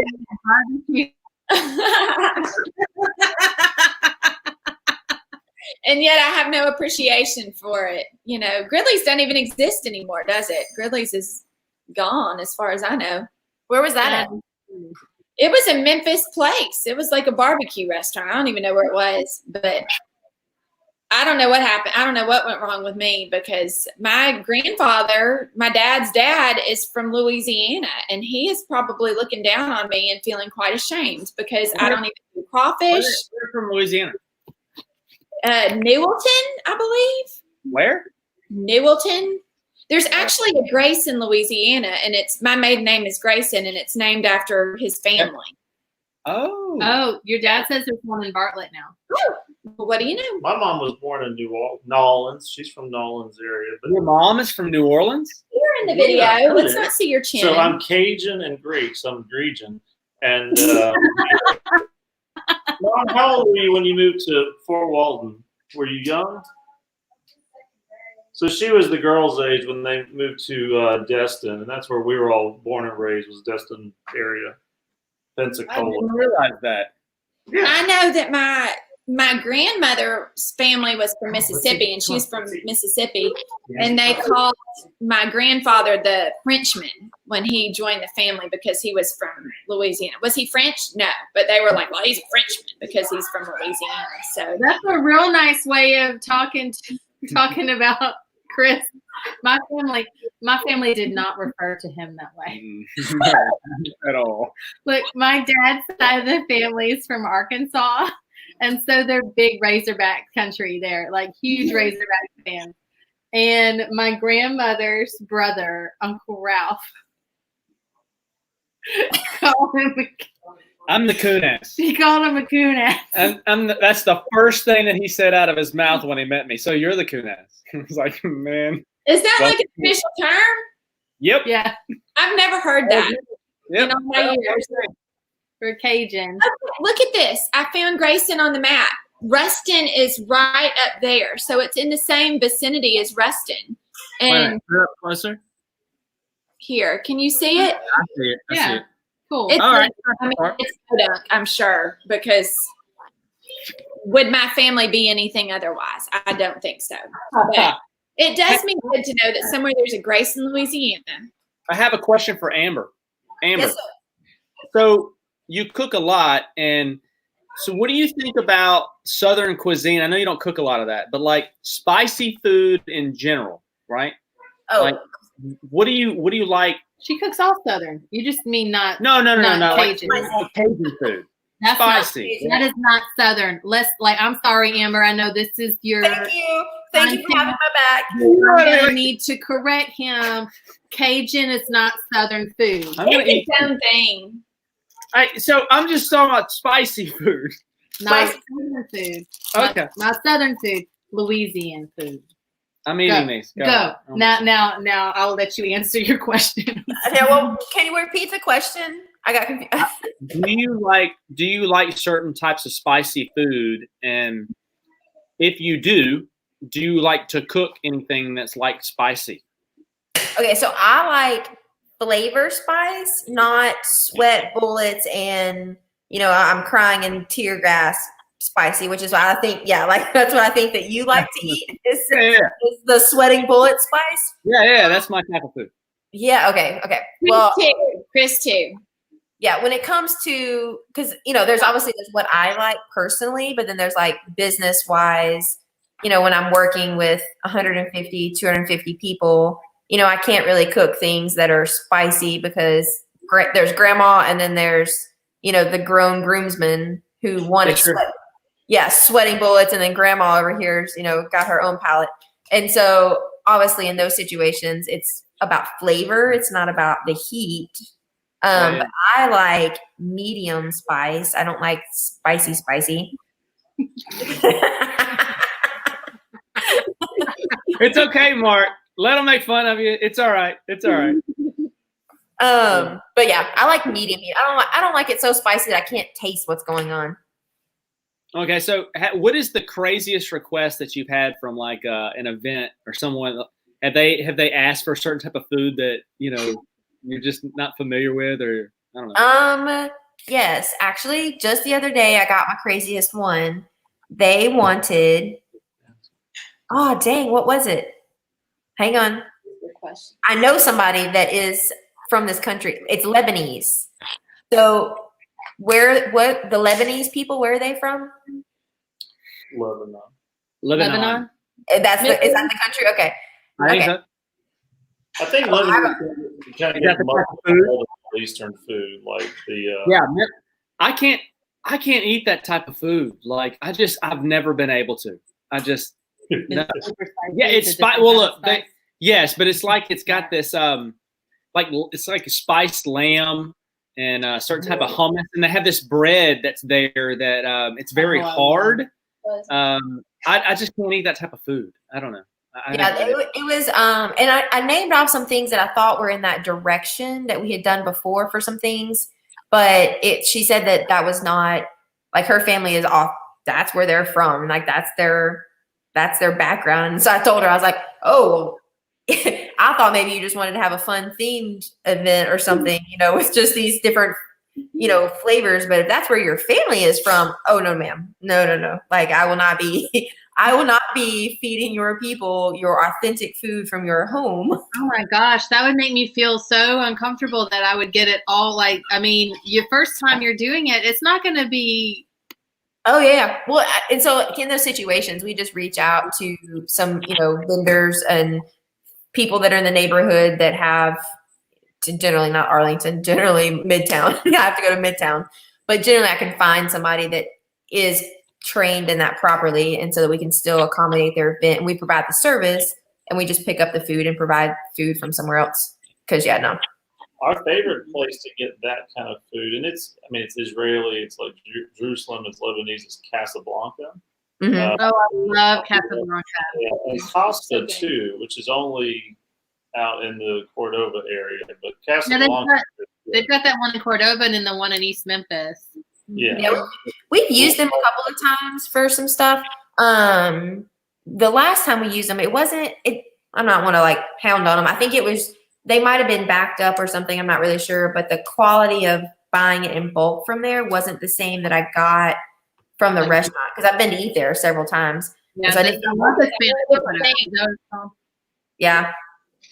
So, but there's a difference, when you are cooking to travel and feed 2 hours later versus cooking to eat right then in a restaurant. So yeah. So catering's a whole different thing. I'm curious, what's the worst thing that's ever came out when you tried to make something? So we made, when we were before the kids, we made some split pea soup, some green pea soup, and her parents were over. And I told them first bite, I said, it's bad, don't eat it, it's terrible. And they were like, they're trying to be nice, like, this is really good. And I was like, no, I'm telling you to please stop eating this. But they ate the whole thing. And they ate the whole bowl. And to this day, they act like it tasted good. And y'all, it did not. It was terrible. Like, it was just like a green pea soup, like a split pea soup. But I don't know if I didn't put any flavoring, like any seasonings. I don't know if I didn't let it. I cooked it too long, and so it kind of just became mush. And then for dessert, we decided to make frozen yogurt with our new. This was back when we were first married. We had like some kind of frozen yogurt maker. I don't know what in the world we did wrong, but it tasted was like just terrible. It tasted like if you were to eat the vanilla. What's it called? Vanilla what? No, the extract. Extract. Too much if you were to just eat the extract by itself, that's what it tasted like. Oh, my word. And my poor parents ate the whole thing because they're such in-laws, aren't they? What troopers. So much. Yeah. What troopers. Hang in there. I agree with you. Like that night, I was like, sorry, dude. No, I knew it was bad. Drop the bomb on that one. Everything else he does tastes We've amazing. improved over time, we'll say that. But I'm curious, in a catering, so Then you there do was it the in time we bulk. made the beer cheese So, soup. okay, now we're going down bad. like how many bad things there are. We did beer cheese soup because we're not drinkers. I went to the gas station and picked the first one I found, and it turned out to be a Bud Ice, and so that doesn't cook out. I found out, and I'm driving Shelby in the car, and she says, "I don't feel so good."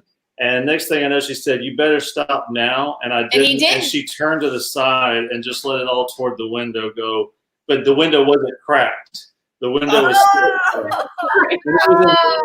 It's a very sad story. And so from there on, anytime she's ever made a mention of any like not feeling, I was like slam on the brake, said, "Stop now." And I'm like, "No, it's not that bad." But now, that traumatized him. That traumatized him. Well, who's the one that cleaned it? It wasn't you. Oh, it oozed. I feel you, Chris. I feel you.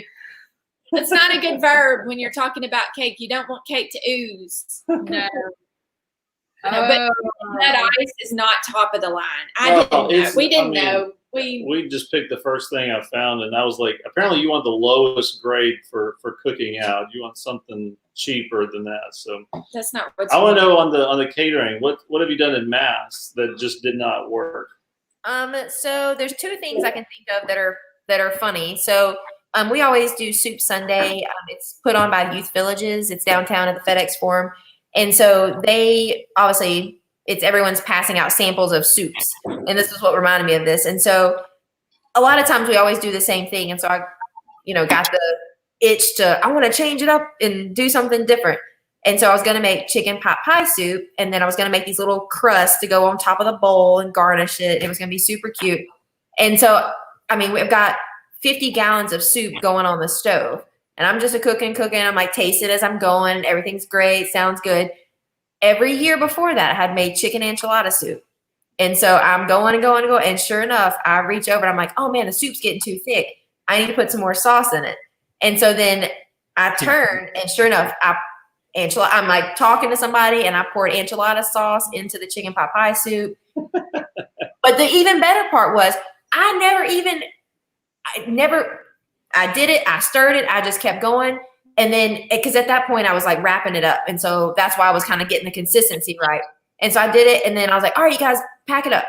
And then I walked off, like we were hustling, and so I walked off, and sure enough, next morning I come in, get reheated, and I'm like, I thought I was doing chicken pot pie soup. And so I look at it and I go to taste it, and I mean, it made me sick to my stomach just with like one little like taste. I was like, oh God, what happened? And then it like hit me. I was like, oh my God, I put the wrong, you gotta be kidding me. And so then I had to remake all 50 gallons of soup. So then I was rushing, and it was terrible. So then I ended up making chicken enchilada soup, forgot to put the chicken in it. And then I got there, and it was a mess. It was a whole like disaster. And so it's one of those like, when you're cooking such big bats of it, when you put something in there wrong, you're kind of just screwed. You're just screwed. An art version of that this past week. And then the alternative to thing, well, just the other night, actually, don't tell Louise or any of them, Chris or any of them over there. Don't tell them. I swear I'll never admit it. He asked me the other day, how was your steaks? And I was like, oh man, they were great. And so I had a date the other night. And so I went and got steaks, and then I made sweet potato casserole and yada, yada, yada. And so I seared them in the cast iron skillet. They're wrapped in bacon, and I rolled the edges so that way they'd be nice and cooked all the way around. The bacon was crispy. Oh, and they looked perfect. Slid them in the oven. Guess what I did? Overcooked them. And not even like a little bit. They were well done. I mean, 8-ounce, perfectly cut fillets that I had like made her pick through to find me the perfect ones. And we sliced them, and they were well done. I was like, he was like, I thought you said you cooked for a living. And I was like, oh my God. I was so embarrassed.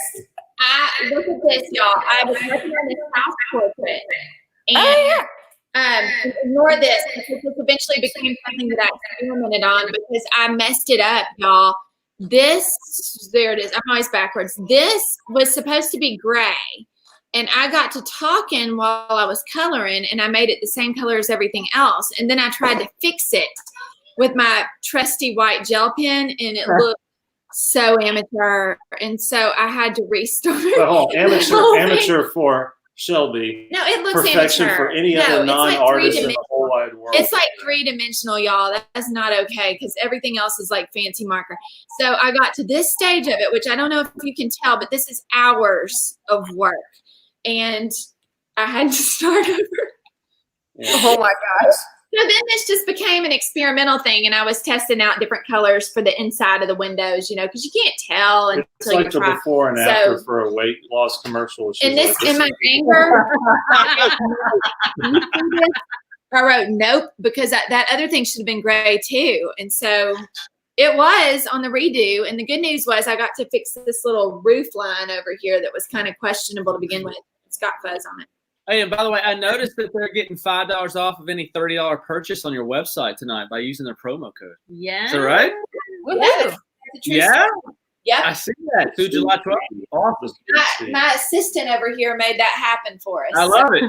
Yeah. I love it. Makes most things happen except for this. He does not make this happen. Well, I know to not talk to Shelby when she's coloring or drawing. I need to just listen to a podcast. She goes into another world, and you can't focus. I get carried away, and I did a similar thing with another house portrait. I've been going down a bad road of messing things up when they're almost done. So I do that. That's what I do. If I need to focus, I need you to not talk to me. Yeah. Truth. I can't talk. I think I can though. I start getting overconfident, and I think I can. And then I do gray things the wrong color and then have to fix it. I mean, but did I really think a gel pen was going to solve that situation? Look at that. I'm going to be honest with you. I look at that and I think it's a piece of work of art. I don't see anything wrong with it. When she said amateur, I was like, I'll take that any day. That's right. I'll take that. These are supposed to be the same, and clearly they're not. And anyone would see that and be like, well, she messed up and she tried to fix it with a gel pen. So no one would notice, right? Ashley would know. She would know. Here, we'll do a giveaway. Like, that's not okay. We'll do a giveaway. No, nobody wants that thing right now. So a story that relates not cooking, but using cooking utensils and multitasking and losing track of what was going on. when the babies were first born, as you know, you're sleep deprived.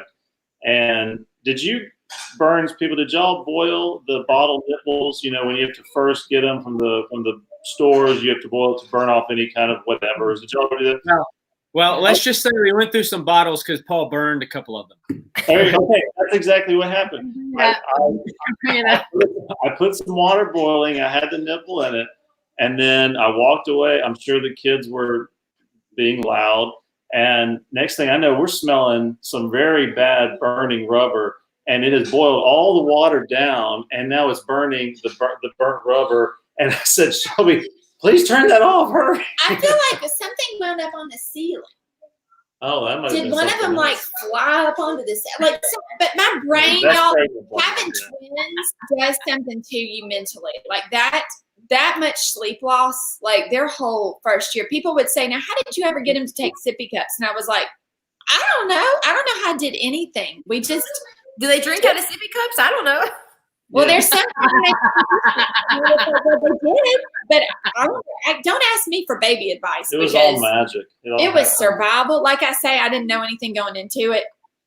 Boiled. Boiled pasties, and we did everything by the book. If we had to boil it, we boiled it because I had preemies and I was not messing around. I was like, Well, another difference. I was between- overprotective, just like Britney Spears sang about. I would have been her worst nightmare as a mom. Still am. Another Shelbyism that's different between I'm a talkative person if I want to talk to you. Shelby is a kind-hearted person because she likes people to like her, and people would stop us at every mall and place. I need people to like me. Is there something wrong? No. When they saw the double stroller, they would literally jump in front of us to say, "Oh my goodness, tell me about the twins, all those twins, all this stuff." And I told Shelby, I'm not engaging them. If you don't engage them, they won't keep talking. And I said, if you start talking, I'm continuing to walk. But it would I be don't care. awkward to them. And so I would say, yep, and I'd keep walking, and she would stop and have like a 5-minute conversation. I'm like, I'll see you at the next place. All right, I'm not staying. And that happened so many times. I'm like, I'm not doing it. So, Not to change the subject. That's hilarious. earmuffs. We'll do the earmuffs thing. Hashtag things you don't want to explain to people. I'm going to check on that. Oh my goodness. That's funny, Megan. I'm gonna let y'all take that one. I need to run. I'm gonna go clean up my rehearsal dinner over here. It was nice talking to you guys. Hey, Yeah, thanks. You. I might get off here. Oh, just kidding. I know. I see it. We'll see you, Amber. Thanks. Bye. Bye-bye. See ya. That was so much fun. Yay! Yes, it was. All right, so I want we gotta share ideas next week on and like your different paint pens and show like examples and stuff. Yes. We will That'll do be it. We will do it. I hope you have a great week. You too. You too.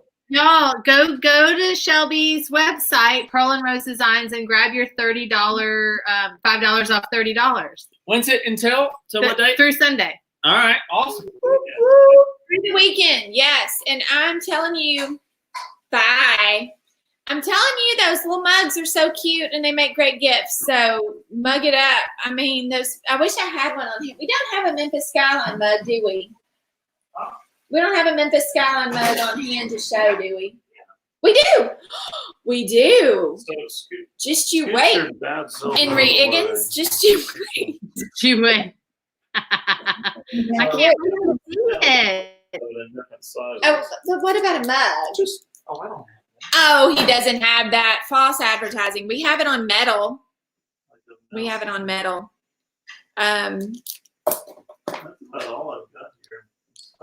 Okay, that's about all we have in stock. There you are. Wow, super cute. It's on metal. It comes with a little stand. We have some of those just hanging around. Wow. Actually challenged. Do you see that? And then we have the print. You know, obviously the normal print. That's what most people get, which is on paper, and you can frame it. But I'm telling you, it looks so good on a mug.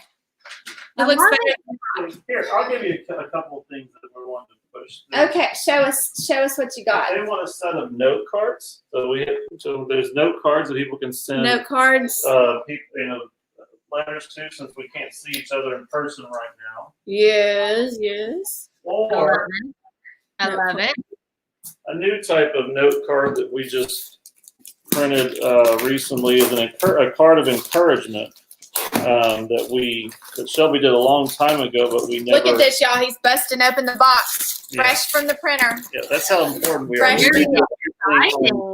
Hot off the press. We do everything in boxes. That's not even the right one. Oh, just kidding. That's the wrong That's one. the Those are the envelope. blank envelopes. You don't want to see those. Yeah. So this is a encouragement, a card of encouragement. Oh, I love that. It's kind of a different lettering style than you typically see out of Pearl and Rose Designs. But it's a fun one. One of the first designs that Pearl and Rose ever did. It's an oldie. It's an oldie. We recently had the idea of ordering a bunch of these. So, you know, snail mail, not snail mail. This is not scented. And I wish they were scented. That would be another level. That sounds really cool. But snail mail is coming back around because, you know, we're so isolated and we need the mail. Sometimes getting the mail can be one of the most exciting things that happens when you're home.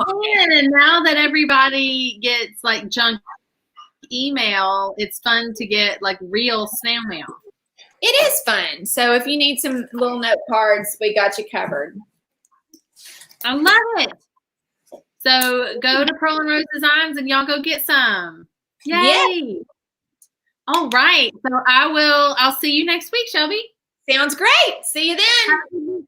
Bye, everybody. Thanks for joining us tonight. See y'all.